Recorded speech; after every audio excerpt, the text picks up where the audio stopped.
역사에 기록된 이름 하나, 빛바랜 사진 한 장, 뒷골목 어딘가에 있을 것 같은 허름한 물건이 작가의 손에서는 한 편의 드라마가 됩니다.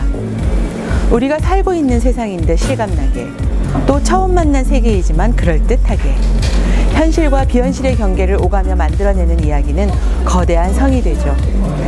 이제 이 성에 게임과 증강현실이라고 하는 새로운 아이템이 추가되었습니다. 현빈, 박신혜 주연의 아람브라 궁전의 추억은 한치 앞도 예측할 수가 없습니다. 마법과 과학, 아날로그와 디지털, 현대와 중세, 그리고 그라나다와 서울.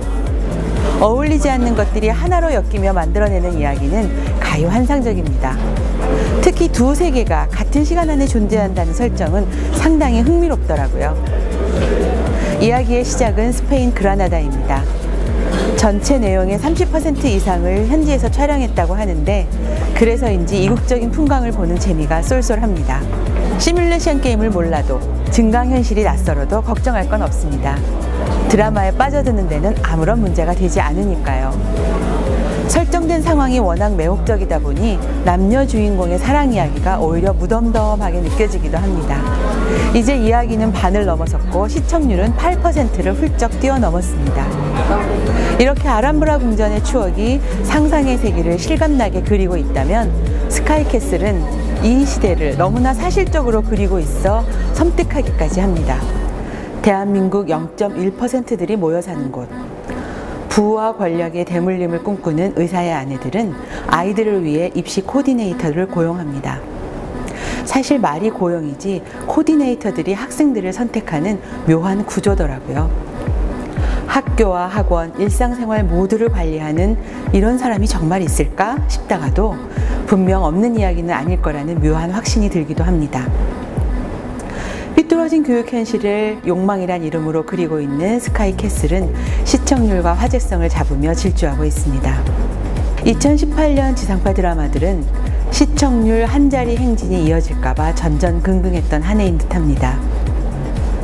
사실 지상파 드라마라고 하면 보통은 10%를 넘고 20% 정도의 시청률을 기록하죠. 대박이 났다 하면 50% 가까운 시청률을 보이기도 하는데요. 이제 그 영광의 시대가 흔들리는 듯합니다.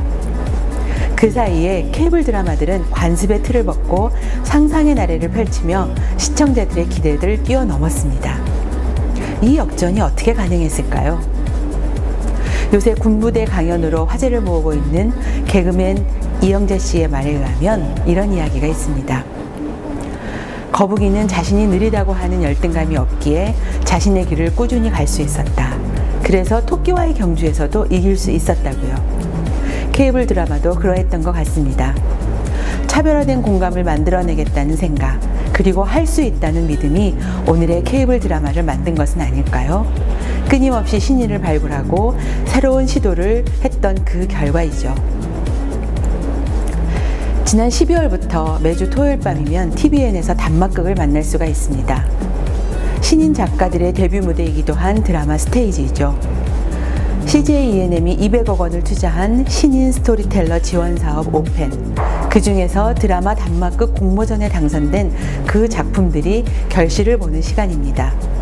인출책, 진추아가 돌아왔다, 굿바이 내 인생 보험 등 제목만 들어도 뭔가 흥미롭지 않으세요? 반짝반짝 빛날 보석이 될 이 10편의 단막극들이 저는 올해도 엄청 기대가 됩니다. 오늘의 영광만이 아니라 내일을 위해 씨를 뿌릴 줄 아는 케이블 드라마. 20년 넘게 뿌려온 씨앗들이 하나씩 꽃을 피우고 있으니 2019년에는 쓸쓸하고 찬란하신 도깨비의 20.509라는 케이블 최고 시청률도 멋지게 갱신될 것을 기대해 봅니다. 이제 드라마도 케이블입니다.